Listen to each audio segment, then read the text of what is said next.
Let's talk reactive. Welcome, guys. We'll just do a quick round of intros.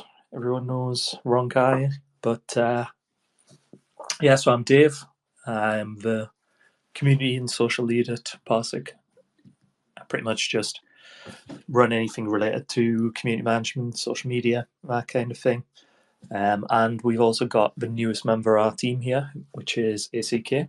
Do you want to say a few words, introduce yourself? Hello guys, I'm following the Parsec for like 2 years. I was a swarm at Parsec and now I'm the social media manager. I will contribute Parsec more than ever from now. Awesome, glad to have you on board, man. And Ronkai, if you needed any introduction, would you like to just say a few words? Yeah, sure. I think that we quite a few new timers here as well. Figuring like, oh, what's this all about? Who's Reactive Network? Who's Parsec? What's going on? My name is Ron Kai. It's called Kai. I'm the CEO of Reactive Network, being by Parsec. We've been in this space for 5 years now, 6 years actually. Wow, time flies. And we've always been the data guys in this space. I'm always quite encouraged when I talk to people and they're like, oh, you're from Parsec. I've heard about you. Oh, that's great. And the second thing is like, you guys have a good reputation. Oh, that's even better because we've been around old timers in this space and we've always been just talking tech. No fanciful stuff, no crazy stuff, just tech. And I think that actually is something that people appreciate in this space. So here we are. And over back to you, Dave. Yeah, absolutely. So we wanted to talk about tokenomics today. Anyone who's not followed it, we've obviously been waiting a while for the tokenomics announcement. We've put that out recently, so that's up on our blog. I'd encourage anyone who hasn't seen it to go and take a look at it. I'll drop the link in this stream in the comments at the end. But yeah, it's been a while in the works. It's just like a first look we've given at the moment. But I think why don't we just start with some groundwork here just to sort of set things up and then we can get into like a real in-depth tokenomics discussion. So just to kind of lay the groundwork of what we've been doing and what's led to this, Ronkai, what was the reasoning behind this shift to begin with to launch Reactive Network from where we were? We used to obviously specialize in centralized API model. So what was the reasoning behind that shift for anyone who's not already familiar with it? Yeah, that's a very good question, Dave. So history lessons. I love history. I'm someone that if I didn't study chemical engineering, I would have studied history. But about us, I mentioned earlier that we actually grew 6 years ago. The company was founded in Estonia. And even today, I think almost half of our company is basically either in Estonia or Latvia, from the Baltic states, a lot of very strong, solid technical background over there. We initially started as if this then that real-time data on the space. And back then in 2019, 2018, 2020, that's a pretty good niche for us to start from. But very quickly, we found out that we're kind of ahead of the market. The market was looking at real time, if this and that, and was thinking that, hey, I want to notify my community that this thing happened, and that was it. That was that bull market back then. I think the market wasn't mature because in 2020, 2021, that bull market, it was a lot of hype about things that it was beyond ICO days. NFT started coming up. But essentially, people are just interested in still trading, of course, like things happening, and I want to sell quickly, I want to buy quickly, I want to monitor what the whales are doing so that I can copy what they're doing. And if that's the case, if you're just looking for notifications, that there are a lot of other projects that basically just do notifications, and they're probably good with that. So we sort of look backwards and we say that, hey, we ourselves also need historical data. And then we started building historical data. And that's where some of you guys will be familiar as well. If you've been following since, say, 2-3 years ago, you heard about us maybe from our second product, which was a Tsunami API. I mean, that was a broader term, but it's basically customized data lakes. And customized data lakes cover not just real-time data, but also historical data as well. Excuse me. As some of you might be able to tell that my voice is way lower than usual because my throat is gone. But long story short, we basically cover backwards. We apply our technology backwards into historical data, and there we have it. We have the second products and APIs, customized data lakes that had pretty good traction. We had like the most revenues we ever got using the second product. It was more successful than the first one.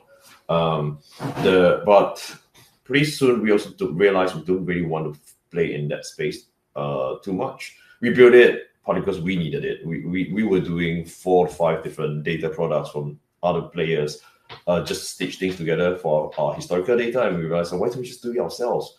So we did it ourselves, and then we're like, if we do it ourselves, we might as well sell it, and so we sold it. But that was really never the space we really wanted to play. I think we sort of spotted. We went back to the drawing board, and it's like our first love is always real-time data. Let's start something from there. And because of our experience building both the first 2 products, that enables us to like, can we tackle something that even appeared on the white paper of Ethereum? So the root of it is that even when you have Bitcoin and things come out initially on a blockchain architecture, Bitcoin was designed really as a payment system. That was because 2008, 2009, or financial crisis. Those of you who are old enough to really remember the turmoils back then, that's where Bitcoin came about. But Bitcoin took a different path and become basically like digital gold. Another story over there. But then in 2014, 2015, Ethereum first came out, and it's like, hey, you don't just use this network to pay people this digital token that you created out of thin air, but you can also build code on it. So that's where smart contracts first came out. And the word smart contracts, that to me is a brilliant piece of marketing done by Reative, by Ethereum. Why do I say so? Because essentially smart contracts are codes built on Web3 rather than Web2. And they call them smart contracts. So people start referring to them as smart contracts. But if you talk to any developers that came from the Web2 world or Web1 world, wherever they were coding on the internet, they were coding before you were born, that sort of stuff, and then they look at a smart contract. It's not exactly that smart because some functions are missing. And what function is that? Actually, even in the Ethereum white paper, they already mentioned about publishing and subscription. You can publish an event, things happen. You can subscribe to things that's happening, like if this thing happened, let me know. But the entire technical architecture never really grew beyond publishing. Things happen, there's a publish, like the simplest event is one wallet A gives some amount of whatever asset to wallet B. That's an event, and that is published. But you can't subscribe to that. You can't say that, let me know if things happen. But you'll be thinking, oh, but isn't that our first product? Letting things people know in real time. Yes, that happens because that solution, you can't do it organically on chain. So all solutions basically bring the data off chain and digest it, streamline it, and pump it to our clients as soon as possible. So everyone sort of just, oh, you can't do it organically on chain, let's do it off chain. And then we came back and said that we built the first 2 products. Can we now tackle this and make it on chain? And that's a game changer. If we do that, a lot of things can be streamlined. Of course, I think we'll share about that later, and I've already spoken long enough for this question alone. But that was the genesis. We looked at it and say that can we now tackle something that no one has actually tried to tackle before? Because after a long while, the paradigm is set in. Everyone just say that, oh no, not everything needs to be built on Web3 architecture. Not everything needs to be on blockchain. You hear it all the time. Let's just put things that you need on chain, and you put the things that you don't need off chain, and everyone takes it for granted. But why should we do that? That creates a lot of friction, isn't it? You have 7 systems talking to each other here and there, and then you ask enough wise people on this space will just tell you, oh, that's because blockchain just can't support the actual business use case behind it. First, it can't store so much data. Each block is only X number of kilobytes, whatever it is. And secondly, it's not that fast. Thirdly, and that's the most important thing we're trying to address, it is not reactive. And that's why all the reactive functions are actually off-chain for the longest time. And everyone just take it for granted. And then we say, hey, how about we do that, but on-chain? And that's what reactive network is all about. Awesome. Thanks for that. Thanks for that background. Yeah, I think people are gradually starting to realize. Well, a lot of people have realized for a while the importance of like a truly independent, permissionless protocol. So I think that gives us some pretty good background to the reasoning behind that change. Let's talk about tokenomics. We said that's what this town hall is going to be based on, so let's just dive straight into it. So to start with, what's the utility of this token going to be? What will it be used for in the network, and how will it fit into the operation? Yeah, that's this again a very good question. Basically asking about the utility of React, isn't it? I think easier to just compare to two things. I would like to compare to PRQ, like the existing token, and then I'd like to compare to a typical, say, layer 1, layer 2 gas fees, gas coin. PRQ was conceived back in 2018, 2019, and it has its use in a centralized off-chain data solution, which means PRQ loses any use outside of it. You can't use it outside of PRQ. Outside of our product. It is a token for a software as a service. That was its utility. Of course, I think for the longest time, we sort of tried to create more utility in that makes sense in the Web3 world. We have staking, but a lot of it is, if you look at it in the long run, essentially, where does stake reward comes from? A lot of it depends back onto the network itself. I don't think we will go too far away from, again, it has to have some network within some utility within the web network. But then we look at a layer 1, layer 2 gas coin. You create a blockchain architecture. Obviously, the gas coin therefore only has utility. The most utility comes from its own native network. So if you look at ETH, and ETH has utility on Ethereum by basically oiling transactions.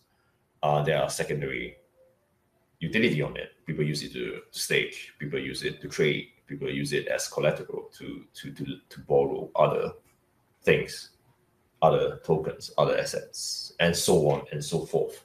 That's a layer 1/layer 2 gas coin. What about React? React is all of that, because essentially React, the reactive network, and how React as a coin, it is a gas coin of that network. But the network is not a layer 1, layer 2. It's more like a 0.5. It has no competitor of its own, because no one has invented something like that yet. We are not a bridge. We are not a general message passing. We are a data execution layer. So people only data flows come to us to execute, and the data flows go away from us.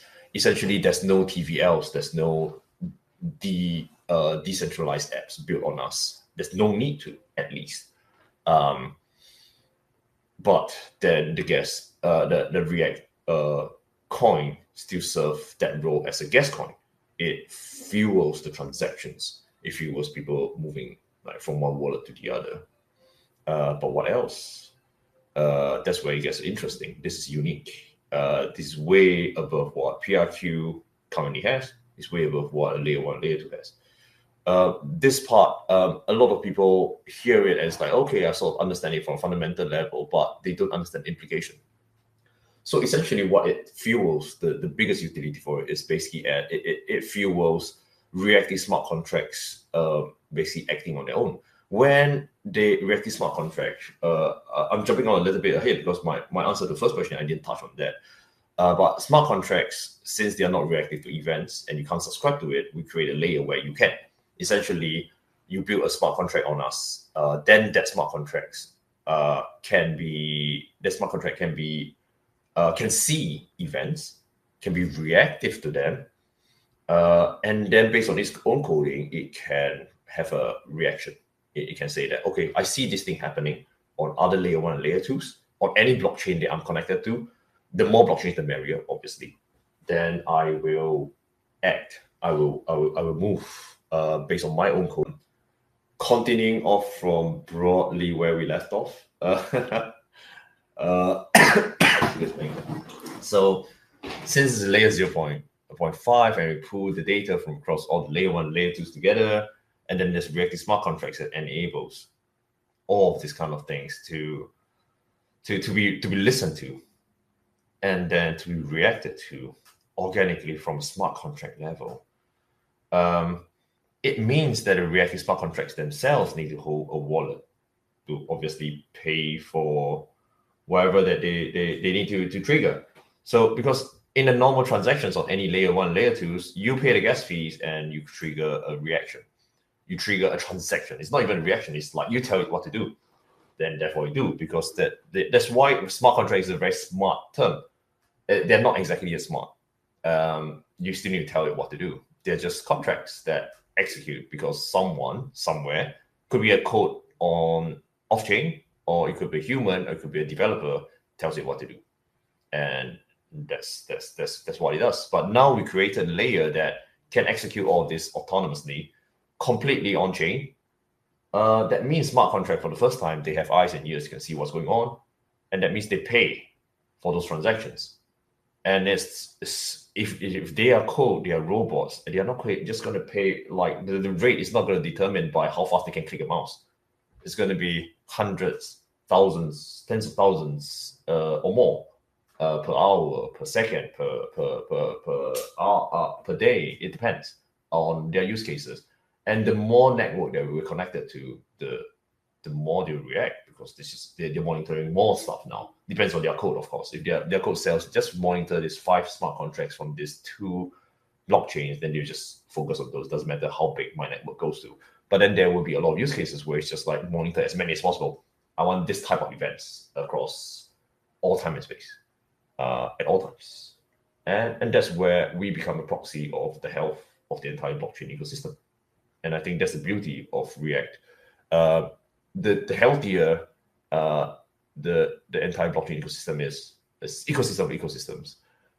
Basically, when the bull market comes into full swing, the healthier, the more crazy things get on our side, because that's essentially what we built. It will be completely code driven. It's computer driven. It's use case driven. If there is a start, if there is a need for things to be monitored, and there's already a business use case for it, someone will code it in and someone will put it there, and it will be completely organic on-chain. How do you contrast it with the existing way of doing things? Right now, everyone you need to find a proprietary company has its own tech, completely off-chain, and they say, don't worry, just let me know what you need to know. Indexing comes into the picture, and if I pump the data to you, your code, which rests off-chain, written in a completely different language, could be Rust, could be C++, wherever it is, then needs to interpret that data and then says, okay, now I need to react back on-chain. And then you need to connect back to a node.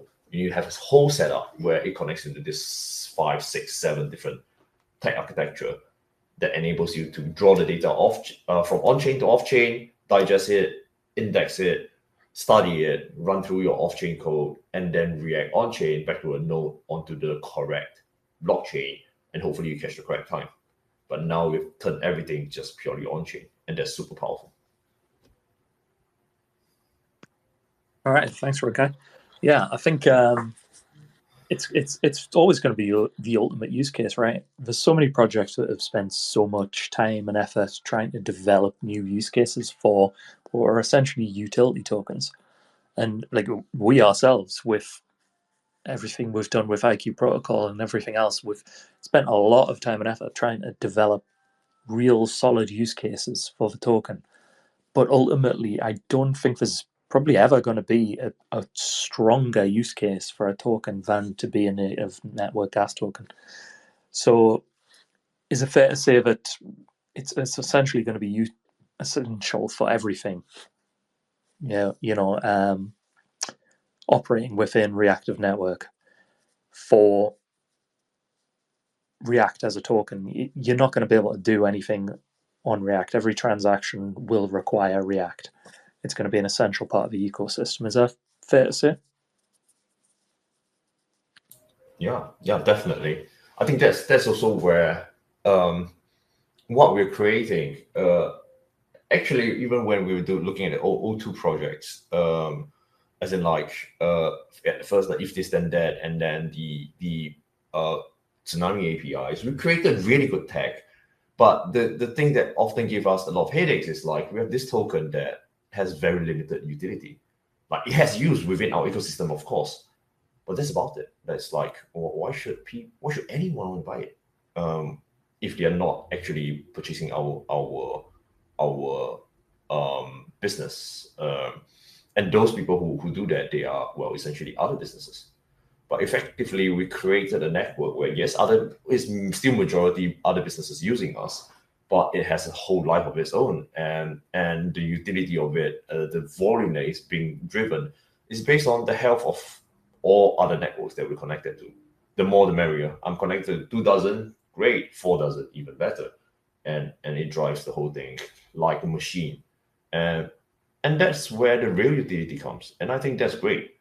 That gives people who look at it as asset class, like, okay, this thing is driven by broader economics, and it makes more sense rather than a lot of other things that's out there in the space right now. And if you buy the token, then what do you want to do with it? And there's more things to come over there as well. Perfect. I think we've lost ACK. I've added you back as a speaker if you want to accept mine. But I think we've gone over like the basics of tokenomics quite in depth as much as we can at this point. So I just want to talk a little bit about the swap specifically. That's something a lot of people are going to be interested in. We've mentioned like it's going to be 1 for 1. That's obviously like a subjective term, but we're sticking as close to that as possible to stick to. So the actual mechanics of the swap, how is this going to work, do you think?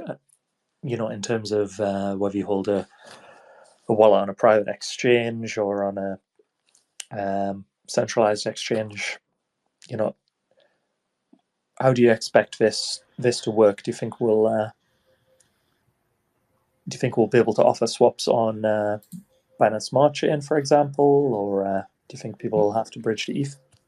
Yeah, I think that's where it's going to be. Like, I can't give full details, especially when it comes to external entities like centralized exchanges. They are centralized, and therefore you it's like individual negotiation with each and every one of them. But essentially, I can tell you my goal. Like, my goal is to make it as seamless as possible for token holders right now. So how it's supposed to work is basically, obviously, we have its own layer. It will have its own version. I don't even know what to call it. It's definitely not ERC20. It's native to Reactive Network. Is whatever number you want to give it. But you will obviously have an ERC20 version as well. And that ERC version is the one that our current PRQ holders will swap the PRQ as ERC20 to that ERC20. Then the question will be like, why should we swap ERC20 to ERC20? Why can't we just use the current PRQ ERC20? There's a lot of reasons for it, which I did answer on Telegram before to some community members who were asking about that. Long story short, there are certain functions missing in that old smart contract that was used to mint PRQ. And that's because back then we didn't need it. It wasn't meant for Reactive. Again, going back to even conversations, say a year ago, we realized we needed a new token because the old ERC20 PRQ smart contract is not enough. They didn't have some functions like minting. You can't mint on it. You can't do a lot of things on it. So we had to create something new. Essentially, right now we're marrying the two together, and we're saying that it will transit. And like a lot of people are asking, like, how is it going to work? And we couldn't give the full details because we needed some time to work out some of these details. But yes, it will be 1:1. We back then we couldn't commit because we don't know. We need all of these details to be hammered in. But now we can come forward and say, yes, it will be 1:1. If you have one PRQ, you will get one React. That's it. Simple. And how does it work? It will we should have still a more like on a website or somewhere where you can just do the swap, especially if you're holding it in your MetaMask wallet, Trust wallet, any wallet that you're holding on to. That makes sense. You should have an interface where you can swap 1:1, and you will get new contracts React ERC20. Simple. Centralized exchange is where it gets very tricky. I need to talk to them. There will be a transition at mainnet launch. All PRQ will transit to React. Like the name changes. The smart contract that they do will change, and backend they will swap the entire basically treasury with us. It will be 1:1. Their PRQ will become React, and their users by right should be holding React on day one. And that's it. That no one is doing anything. The liquidity pairs, everything is just they follow one smart contract, they move to the other, and that is it. So that's all we need them to do. In theory, sounds simple. In practice, it differs depending on certain exchanges. Some of them make things more complicated than it needs to be. Some of them might not be too responsive. Some of them are really good, and then things just happen immediately. No trouble. Again, we will let everyone know when the day comes, closer to mainnet launch. We are starting some of these conversations because they need to know, right? And they need to know, okay, which one? How's the process going to be like? When? How much? Can I just do it this back end and then it happens? And those kind of questions, it needs to be sorted out. There probably will be almost like a X number of hours on mainnet launch. Before that, they will stop all trade on PRQ because back end they're doing these changes. And then once that change happens at mainnet launch, this date and time, suddenly the trading is enabled again. And then everyone, rather than owning the old PRQ, you just own React. That's the best case scenario. And that's the kind of direction we want to work towards. Right. Absolutely. But I think the one thing it's important to say is there will not be any like strict deadlines, right? So there's not going to be any really strict window people have to make that swap in. There'll be an opportunity from when you can swap from, but say someone comes 6 months from now and they still want to swap their tokens, they'll still be able to, right? Yes, I mean, ideally that should be the scenario. I don't think we can limit people. It's just 1:1. That's it. Like, just go there and it will always be there for you to swap. Because the old token, basically, everything's transiting to React. Even on centralized exchanges, you're going to see React, and just go over there and swap. Yeah, awesome. Yeah, I think that's really important. So one final topic just to get to before we get into some community questions. We've got a few to get to. One of the big milestones for us is obviously like mainnet launch. We've talked a lot about that. So I just want to touch quickly since we've got you here. Are we still expecting mainnet launch this year? What can people expect to see change once the mainnet launch goes live? Yes. So right now, and I'll be hounding Danny, our CTO, but yes, we're still on track. We wanted it to be ready by this year, end of this year. I think we were quite clear about that. That's like, it's not going to be too early, but this kind of time frame we need to look at. If all goes well from a technical perspective, yes, it should be ready by this year.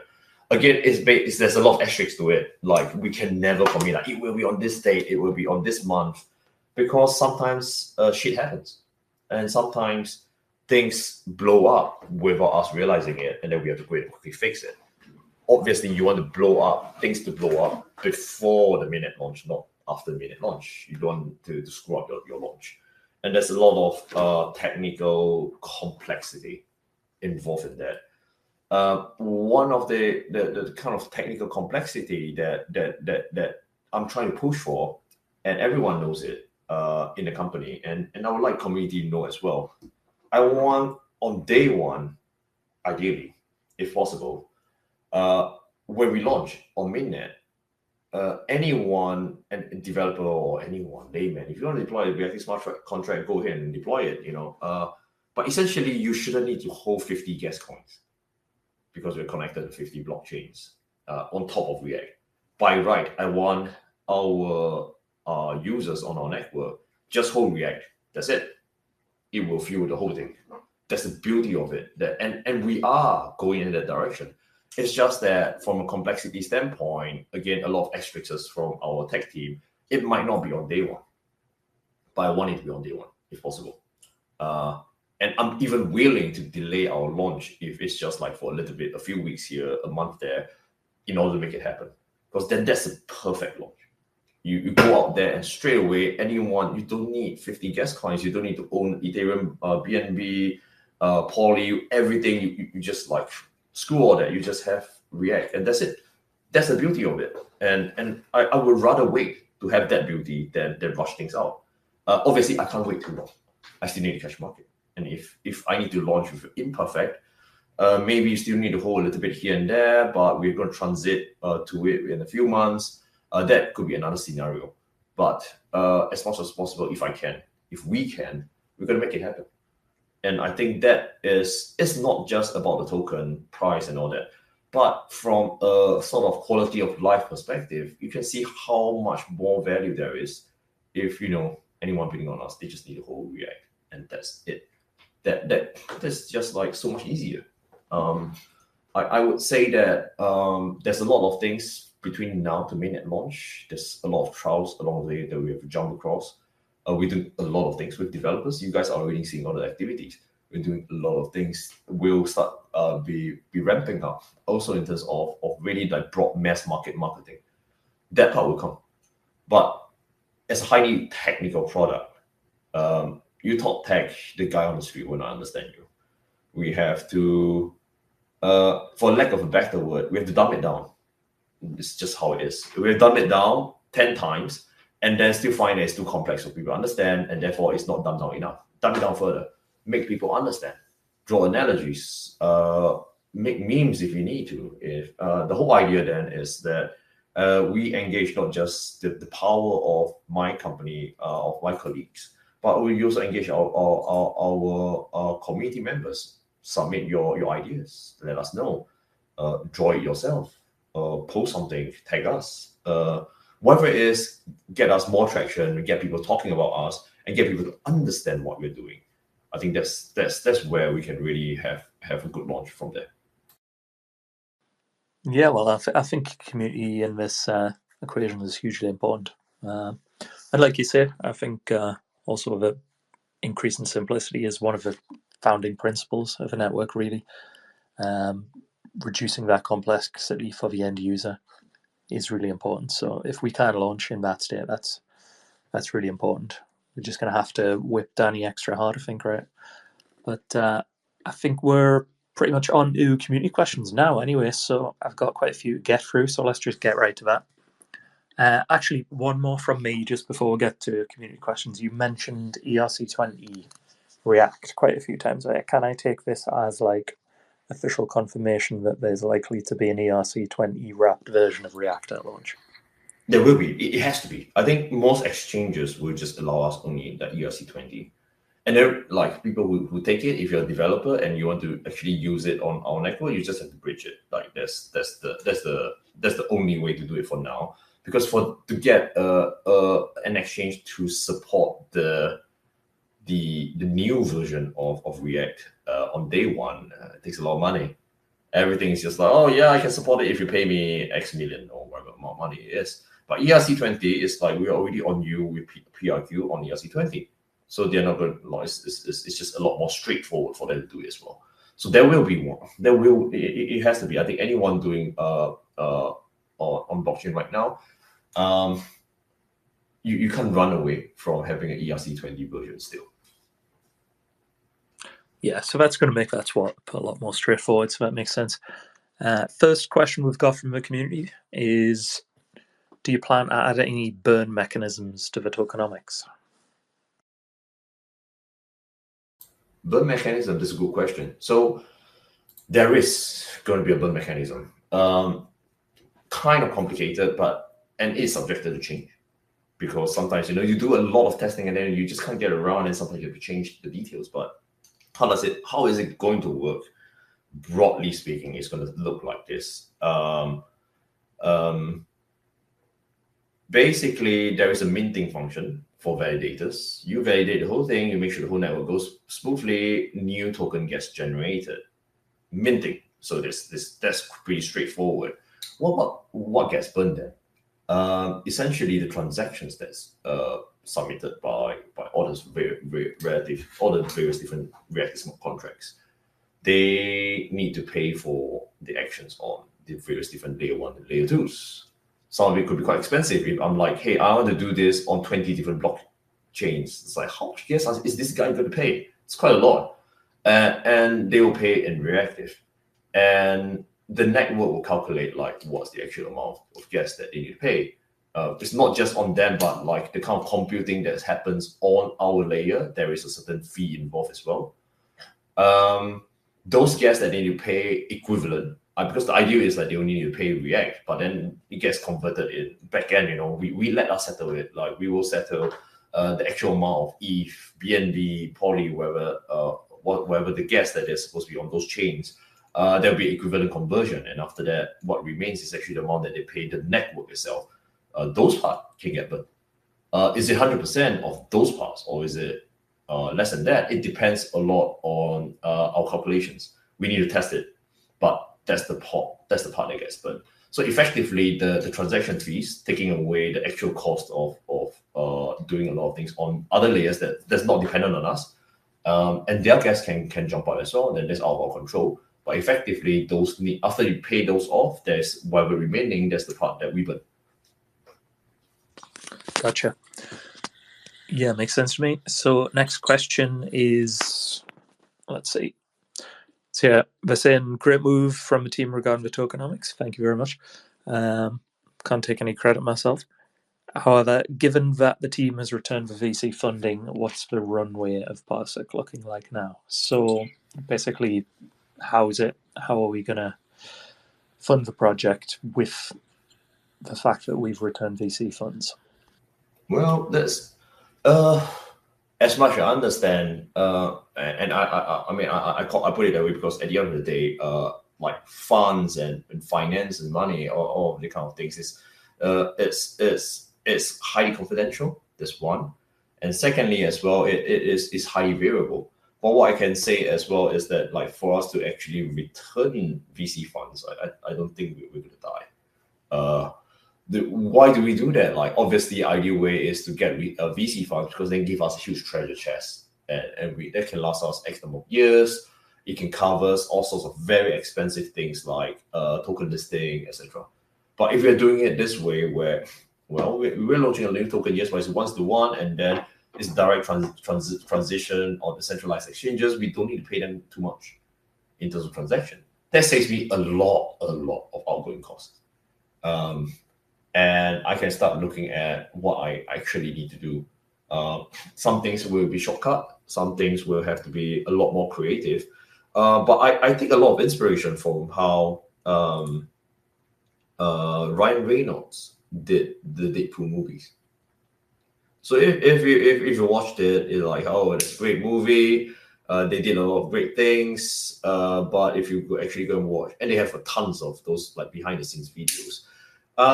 He actually expressed like when he made Deadpool 1, he just didn't have money. He had to pay the script writers himself to be on set.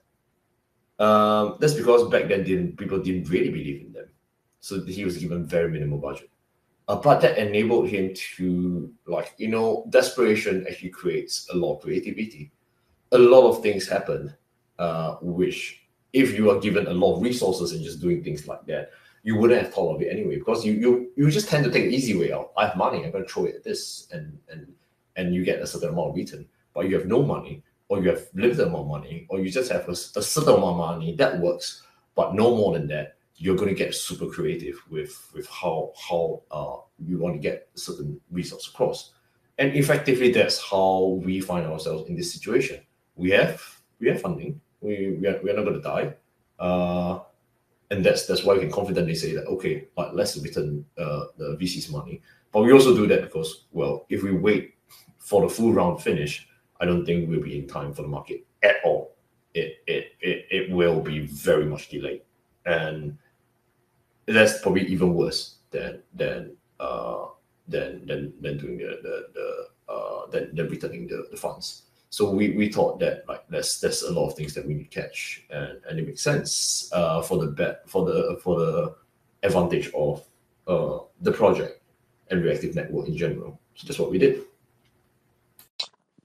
Okay, yeah, I didn't expect the Ryan Reynolds reference, but yeah, I would recommend watching the new Deadpool movie if anyone hasn't seen it. Very good movie. Something I didn't think I would see on the Marvel Universe anytime soon, with jokes and that thing. But yeah, it's just to say a little bit on that. It's I think that having VCs on board is great, but you also have to bear in mind it does come with certain caveats. They are going to ask for something in return for that investment, and kind of I think there's a vision we wanted to go with for Reactive as well, which we didn't want to be compromised by that. And what we've got now is quite a strong community-led approach, which just lends itself a lot better to the vision that this was started with in the first place. So personally, I think this is a good move. I think this is really the way to go. I was really happy to see this decision made, and I know a lot of you guys were. So yeah. One more question just on that issue is, how has the lack of VC investment affected the scope of works, i.e. development, marketing, team size, overall vision for Reactive? Still aiming for the moon. I mean, I can answer a little bit on that, and then Ronkai, you can add to that. I think it's obviously going to affect it a little bit. I mean, it depends. There's no upper limit, right, to how much money you can throw at a project. If you got $10 billion in VC funds, you can do a lot more with it, but that's going to come with $10 billion worth of caveats attached to it. So you have to bear that in mind at the end of the day, I think. And I think we've got the funds to do what we need to do as far as reaching out to developers. We're already underway with the hackathon that we've got going on right now, which we've got quite a lot of interest in.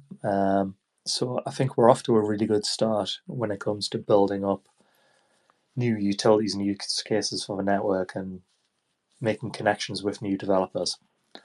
So I think this really has been the way to go. But obviously, if you've got unlimited funds behind you, you can take out, ridiculous advertising revenue and whatnot, but you're going to pay for that in the long term as well.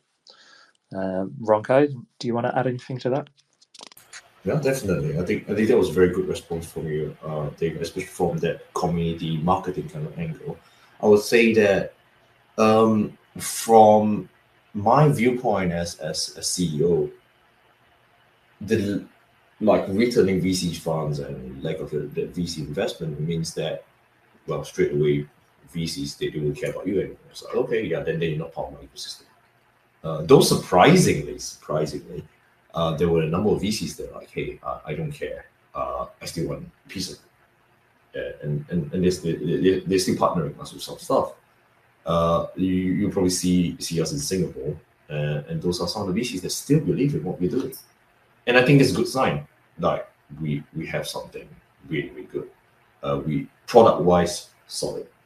Then the difficulty comes down to, okay, now I don't have this flashy name behind us. Imagine if A16Z invest in us. I know the Americans, you guys call it A16Z. Z versus Z is just the way I pronounce it. But effectively, we don't have those big names behind us. We need to work a lot harder to get organic traction. But it doesn't mean it cannot be done. And that's also why with like a lack of resources, we get really, really creative. If we get some big names and etc., we get huge fundings. To be honest, I think we'll get quite lazy with a lot of things.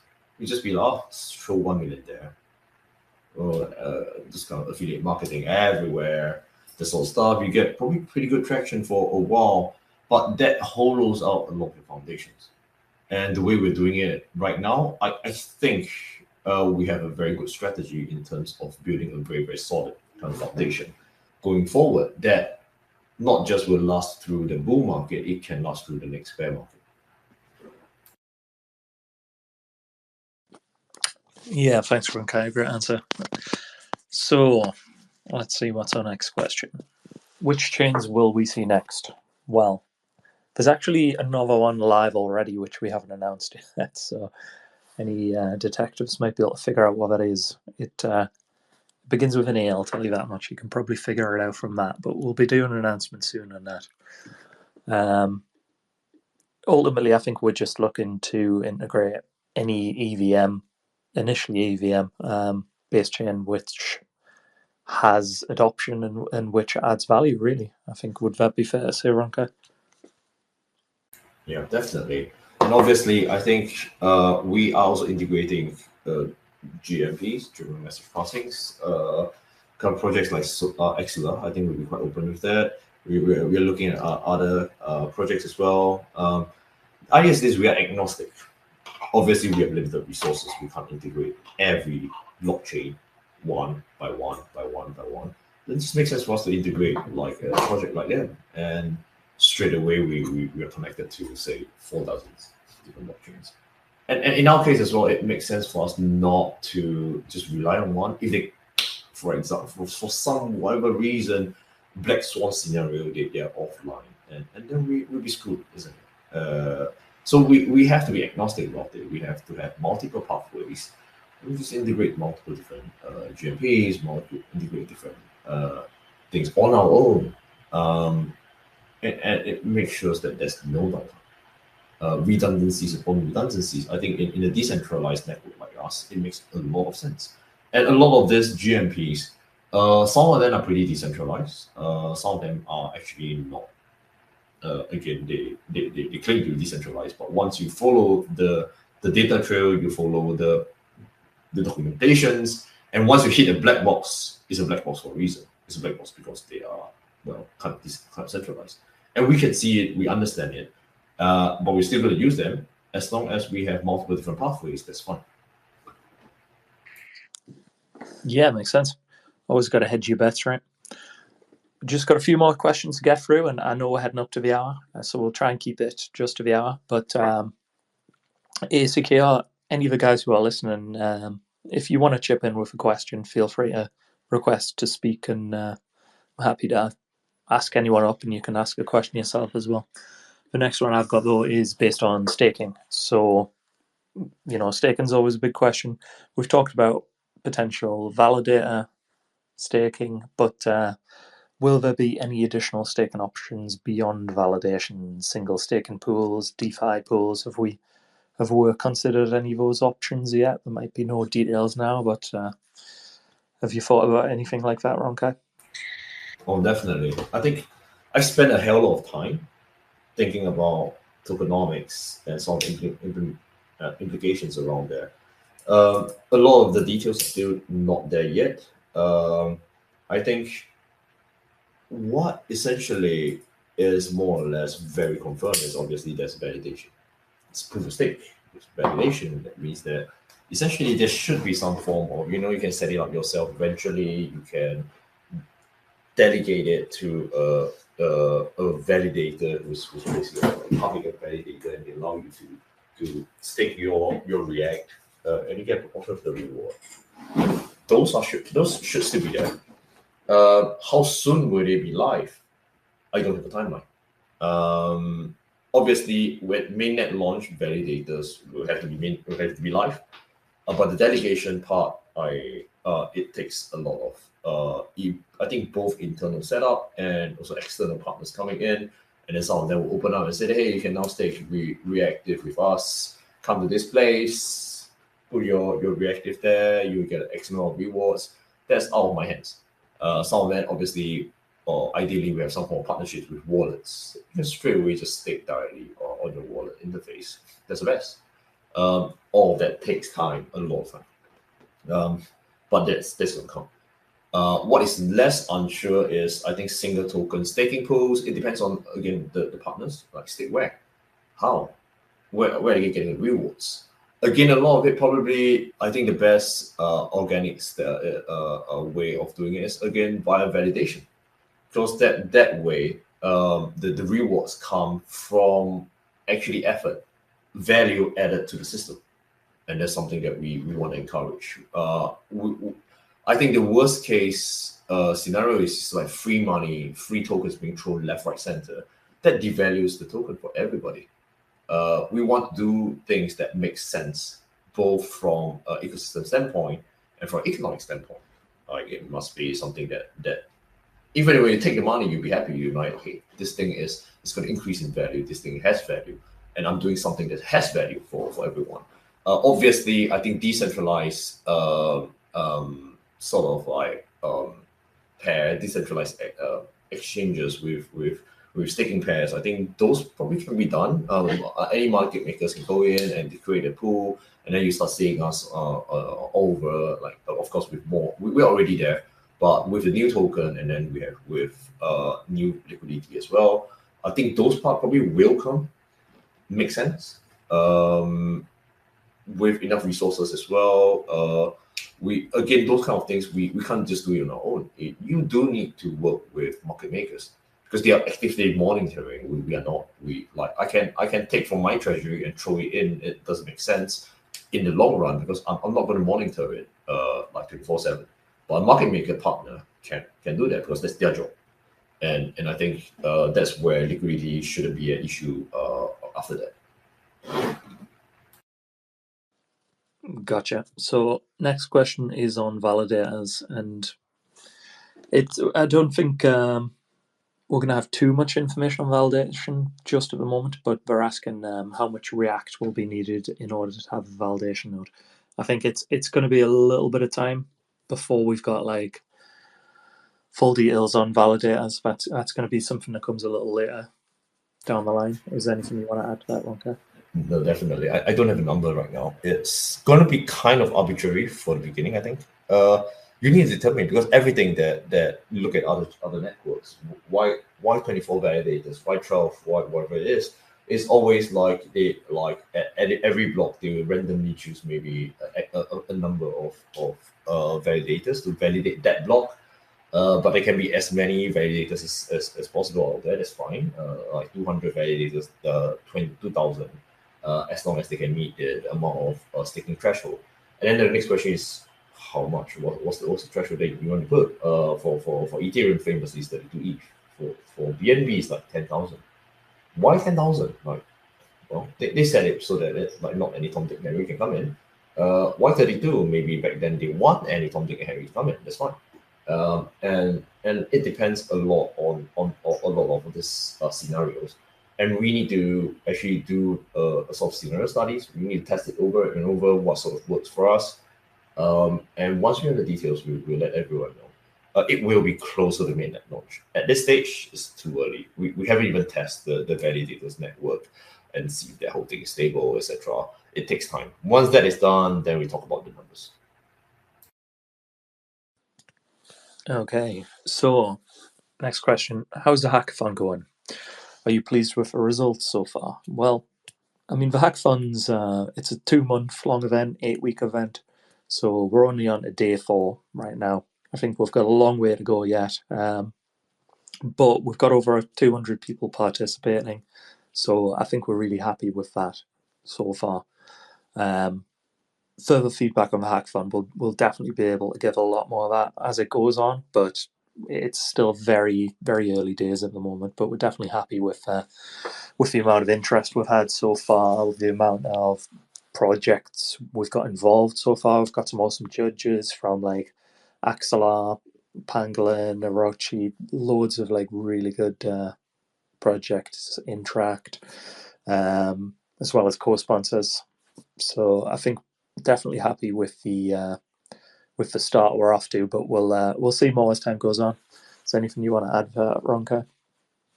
No, I think you generally have it covered. I don't have too much to add to that. I would say that hackathon just started. It's still it was just announced. I mean, obviously we announced it for a while. We had a long series of activities, and it's just started. So far, it's very, very encouraging. Almost 200 applicants, and it's joining hackathons. A lot of different things ongoing, and we have a good list of partners. I think a lot of them are really, really good projects. We'll give them their time under the spotlight We want our partners to feel involved, to feel that this has value for them as well. Nice. So there was a couple more questions, but I think we've just got time for one more, and this was just one I received, but I think it's actually a better question than the remaining ones I've got, so I'm going to ask this one. React DAO, is that something we could see in the future? React DAO. I would say as a decentralized setup, do you consider Ethereum Foundation a DAO? Well, I mean, it's its foundation kind of. I think we will move in the direction where it's going to be more and more decentralized, definitely.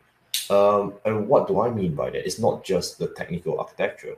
At the beginning, that like even validators, for example, it will take some time for outsiders to start coming and validate the network, and so on. But obviously, we want to move towards a setup that doesn't have to rely on us. If we all die tomorrow, I want reactive networks to continue. That's the vision and basically medium to long term vision. That's what we want to do.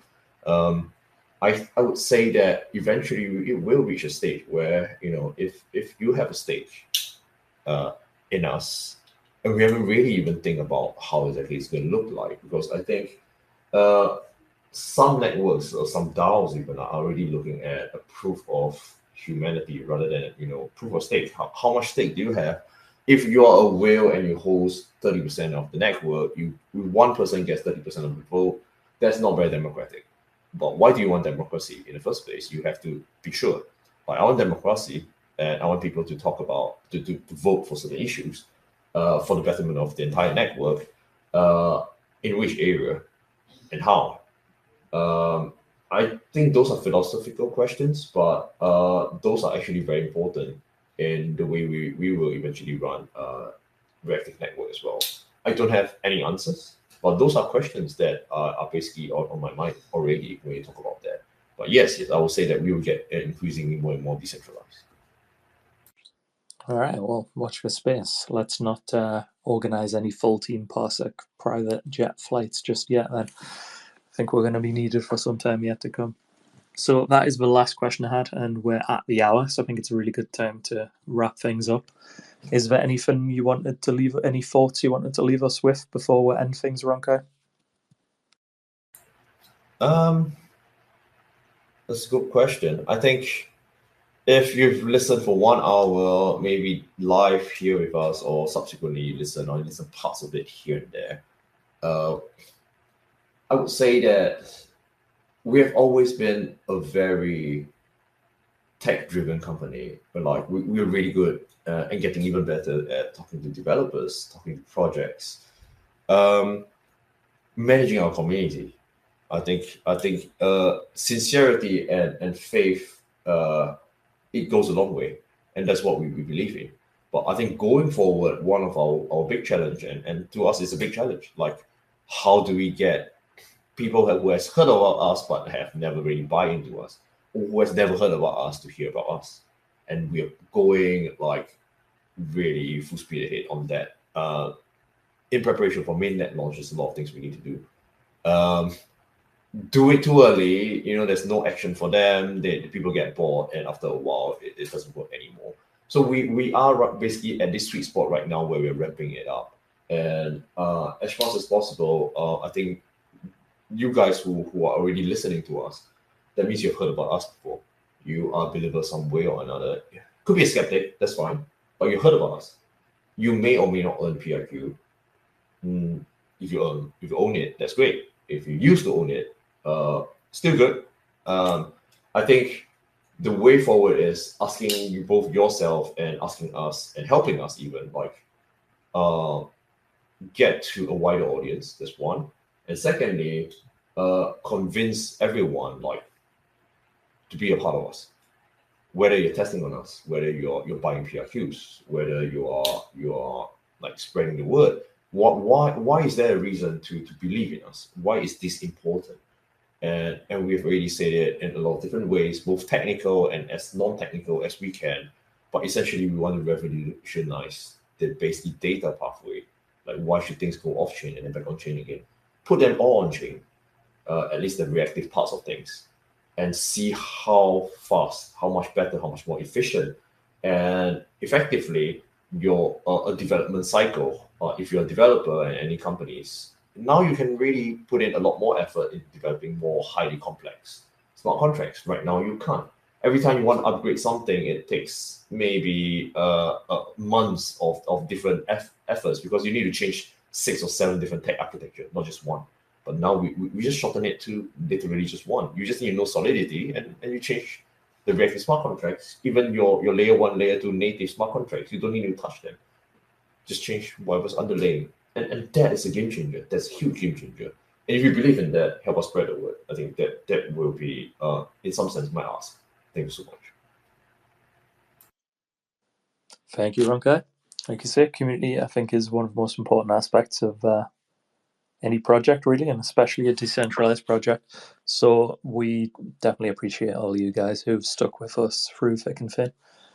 And yeah, onwards and upwards, on to the next stage, on to mainnet, I guess. So we'll see you guys next time. Thanks for joining us.